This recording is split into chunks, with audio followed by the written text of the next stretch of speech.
ಆತ್ಮೀಯ H60 news ಅರ್ಥಾತ್ ಸೀತಾರಾಮ್ ನ್ಯೂಸದ ವೀಕ್ಷಕರೇ, ನಾನು ನಿಮ್ಮವ ಎಂ ಆಯುಧ ಮಲ್ಲಪ್ಪ ಜೊತೆ ಅವರು.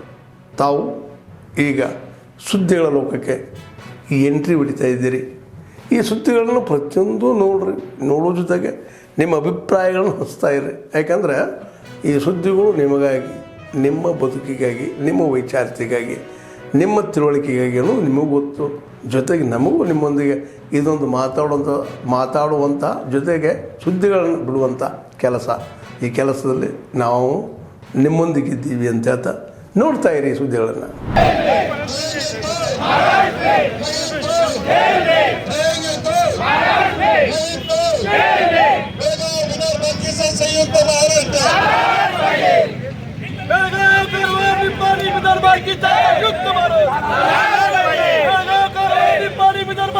संयुक्त कोण म्हणता देत नाही, कोण म्हणता देत नाही, सुटलाच पाहिजे, सुटलाच पाहिजे, सुटलाच पाहिजे, सुटलाच पाहिजे, सुटलाच पाहिजे, सुटलाच पाहिजे. बेळगाव, कारवार, निपाणी, विदर्भ किसान संयुक्त महाराष्ट्र.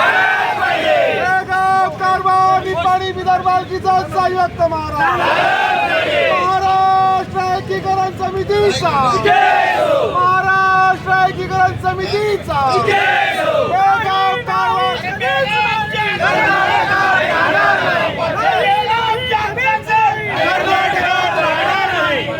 69 वर्षाचा निर्णय झाला. एकानं भूमिका काय घेतली की दोन्ही मुख्यमंत्र्यांच्या चर्चेचा पण दोन्ही मुख्यमंत्र्यांच्या चर्चेतून प्रश्न सुटला नाही म्हणून त्यावेळेचे मुख्यमंत्री विलासराव देशमुख आणि आर पाटील यांनी एक समिती नेमली, चंद्रचूड समिती म्हणून न्यायमूर्ती. त्या समितीच्या अहवालाप्रमाणे घटनेच्या 131 ब कलमाखाली सुप्रीम कोर्टामध्ये 29 मार्च 2004 साली हा दावा दाखल केलेला आहे महाराष्ट्रानं. आणि आजपर्यंत आज 20 वर्ष झाली त्याची प्रगती जशी व्हावी तशी प्रगती झालेली नाही आहे.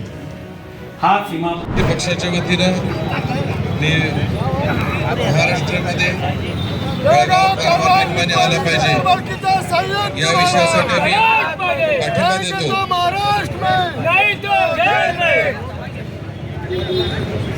त्याचबरोबर नागपूर अधिवेशनामध्ये बेळगावचे नगरसेवक रवी साळुंखे त्यांचे सर्व सहकारी आले होते.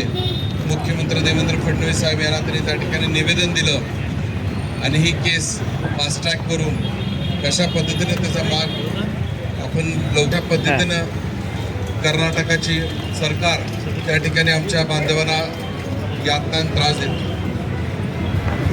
अनेक प्रश्न आहेत ज्यामध्ये पहिल्यापासून या कर्नाटकवाल्यांना महाराष्ट्रवाल्यांची काय अडचण आहे मला माहीत नाही. त्या ठिकाणी आलमट्टी धरण असू दे असे एक ना अनेक उदाहरण आहे की ज्यामध्ये त्याची उंची वाढवून सांगली, कोल्हापूर त्या ठिकाणी ते पुराच्या पट्ट्यामध्ये प्रचंड अडचणी आमच्या लोकांना. मात्र या सगळ्या विषयामध्ये आपण एकत्रित आलेला आम्ही सगळे एकत्रित आहोत. आपण जुने पुरावे बघितले तर हुबळीपर्यंत कारवार कशा पद्धतीने जे जुने रेकॉर्ड आहेत 100 वर्षापूर्वी मोडी आणि मराठीमध्ये असे एक ना अनेक गोष्टी आहेत की ज्यामध्ये बोलीभाषा आज आम्ही बघतोय बेळगावला गेलो आणि कुठे गेली तर मराठी बोलणारी आहे. मात्र हे जबरदस्तीनं कशा पद्धतीनं त्यांनी त्या ठिकाणी विधानसौधी बांधली, उपराजधानीचा दर्जा दिला, ते करून काय होणार नाही आहे. ज्यावेळेला आम्ही योग्य बाजू आमच्या त्या ठिकाणी कोर्टात मांडू. ನಾನು ಹೋಗಿದ್ದು ನನ್ನ ಇಷ್ಟಲ್ಲೇ ಹೋಗಿದ್ದೇನೆ ರೀ. ನಾನು ಅವನ ಜೊತೆ ಬಸವ್ರನ್ನ ಕರ್ಕೊಂಡು ನಾನೇ ಹೋಗಿದ್ದೇನೆ ರೀ. ನಮ್ದು ಹಸ್ಬೆಂಡದ ಬೇರೆದವ್ರ ಹೆಂಗಸ್ರ ಜೊತೆ ಹೊಲಸು ಸಂಬಂಧ ಇತ್ತು ರೀ, ಅದಕ್ಕೆ ನಾನು ಹೋಗಿದ್ದೇನೆ ರೀ. ನಾನು ಸುಳ್ಳು ಹೇಳಿಲ್ಲ, ನನ್ನ ಹೆಸರು ಭಾಳ ಕೆಡ್ಸಿದಾನೆ ರೀ ಅವನು ನ್ಯೂಸ್ ಒಳಗೆ ಹಾಕಿ. ಮತ್ತು ನನಗೆ ಹಂಗೆ ಮಾಡೋದಿತ್ತಂದ್ರೆ ನನ್ನ 2 ಮಕ್ಕಳು ಆಗ್ತಿರ್ಕಿಲ್ಲ ರೀ, 9 ವರ್ಷ ಅವನ ಜೊತೆ ನಾನು ಜೀವನ ಮಾಡ್ತಿರ್ಕಿಲ್ಲ ರೀ. ಅವಾಗ ನಾನು ಮದುವೆಗಿದ್ರೆ ಪೈಲ, ಇಲ್ಲಾಂದ್ರೆ ಮದುವೆ ಆದ ತಕ್ಷಣ ಓಡಿ ಹೋಗ್ತೀನಿ ರೀ. ನಾವು 9 ವರ್ಷ ಇರ್ತಿರ್ಕಿಲ್ಲ ರೀ. ನನ್ನ ಮಕ್ಕಳ ಜೊತೆ ನಾನು ಜೀವನ, 2 ಮಕ್ಕಳು ಅದಾರ ನನಗೆ ಹೆಣ್ಮಗಳ, ಮತ್ತು 2 ಹುಡುಗಿಯರು ಅದಾರಂತೂ ನಂಗೆ ಭಾಳ ಟಾರ್ಚರ್ ಕೊಡ್ತಾರೆ ಅವ್ರ ಮನೆಯಾಗಿನವರು ಅವರು ರೀ. ಅದಕ್ಕೆ ನಾನು ಅವ್ನು ಭಾಳ ಹೆಂಗಸರು ಹೊರಗೆ 1 ಸಲ ಅಲ್ಲ 2 ಸಲ ಅಲ್ಲ, ಈಗ 5ನೇ ಸಲ ರೀ ಅವು ಭಾಳ ಹೆಂಗಸರು ಹೊರಗೆ ರೀ ಹೆಂಗಸ್ರ ಜೊತೆ ಸಂಬಂಧ ಇಟ್ಕೊಂಡಿದ್ರಿ. ಅದಕ್ಕೆ ನಾನು ಸಿಟ್ಟಾಗಿ ನಾನು ಏನು ರೀ ಅವ್ನು ನಾನು ಔಷಧ ಕುಡಿದು ಸಾಯ್ತೇನು, ನಾ ಮತ್ತು ಹಿಂಗೆ ಮಾಡ್ರೆ ನಿನ್ನ ಜೊತೆ ಇರೋಲ್ಲ ಅಂತ ಏನು ರೀ.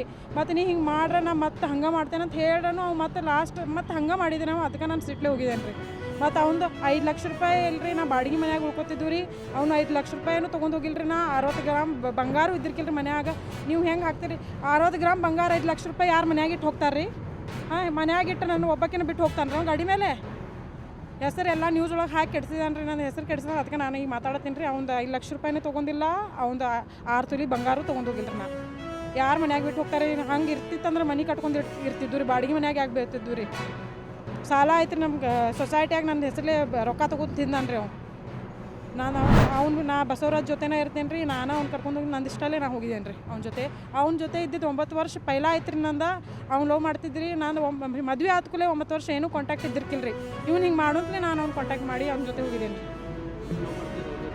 ಇತ್ತು ರೀ ಕರೆ ನಾನು ನಮ್ಮ ಅವ್ವ ಅಪ್ಪ ಇಷ್ಟಲ್ಲೇ ಅವ್ರು ಅಲ್ಲಿ ಎಲ್ಲಿ ಮದುವೆ ಮಾಡ್ಕೊಟ್ಟಾರ ಅಲ್ಲೇ ಮದುವೆ ಮಾಡ್ಕೊಂಡು ಹೋಗಿನಿ ರೀ ನಾ ಆಮೇಲೆ ನಂದು ಏನೋ ಅವ್ನ ಜೊತೆ ಕಾಂಟ್ಯಾಕ್ಟ್ ಇದ್ದಿರ್ಕಿಲ್ಲ ರೀ ಇವ್ನು ಹಿಂಗೆ ಮಾಡೋಂತ್ಲಿ 2 ತಿಂಗಳು ಆತು ರೀ ನಾ ಅವ್ನು ಕಾಲ್ ಮಾಡಿ ಕಾಂಟ್ಯಾಕ್ಟ್ ಮಾಡೀನಿ ರೀ ಅವ್ನು ಕರ್ಕೊಂಡು ಹೋಗಂತ್ಲೆ ನನಗೆ ಅವ್ನು ಕರ್ಕೊಂಡು ಹೋಗಿದ್ದಾನೆ ರೀ ಅದು ಅವ್ನು ಗೊತ್ತು ರೀ ನಾನು ಹೇಳೋಲ್ಲ ರೀ ಆಕೆ ಏನು ಮಾಡಿದ ಆಕೆ ಏನು ಲಪಡ ಮಾಡಿದ ಅಂತ ಅದು ಅವ್ನು ಕೇಳ್ಕೊರಿ ನೀವು ನನಗೆ ಅದು ಗೊತ್ತಿಲ್ಲ ರೀ ಮತ್ತು ನಾ ಹೋಗ್ತೇನೆ ಅಂತ ನಮ್ಮ ಅವ್ವ ಅಪ್ಪನ ಏನೂ ಸಪೋರ್ಟ್ ಇಲ್ಲ ರೀ ನಂದು ಇಷ್ಟಲ್ಲಿ ನಾ ಹೋಗಿದ್ದೇನೆ ರೀ ಅವ್ನು ನಮ್ಮ ಅವ್ವ ಅಪ್ಪನ ಮೇಲೂ ಕಂಪ್ಲೇಂಟ್ ಮಾಡಿದಾನೆ ರೀ ನಮ್ಮ ಅವ್ವ ಅಪ್ಪಗೆ ಏನೂ ಗೊತ್ತಿಲ್ಲ ರೀ ನಾ ಹೋಗತ್ತೇನೆ ಅಂತ ನಂದು ಇಷ್ಟಲ್ಲೇ ನಾ ಹೋಗಿದ್ದೇನೆ ರೀ ಆತು ರೀ ಹಾಂ ಮುಂದೆ ಹಾಂ ಇಲ್ರಿ ನಾ ಏನು ಕಂಪ್ಲೇಂಟ್ ಕೊಡೋದು ನಾ ಎಲ್ಲಿ ಹೋಗ್ತೇನೆ ಆರಾಮಾಗಿ ಇರ್ತೀನಿ ರೀ ನಾನು ಅವ್ರದ್ದು 3 ಮನೆ 2 ಜಾಗ ಅದಾವ್ರಿ ನಂದ್ಗಡಕ್ಕೆ ನನ್ನ 2 ಮಕ್ಕಳು ಅದಾವ್ರು ನಾನು ನೋಡ್ಕೋತೇನೋ ಅರ್ಧ ಅವ್ನು ನನ್ನ ಹೆಸರಲ್ಲೇ ಮಾಡ್ಬೇಕು ರೀ ಇಲ್ಲಾಂದ್ರೆ ನಾನು ಕಂಪ್ಲೇಂಟ್ ಮಾಡ್ತೇನೆ ರೀ ಹೋಗಿ ಪೊಲೀಸ್ ಸ್ಟೇಷನ್ಗೆ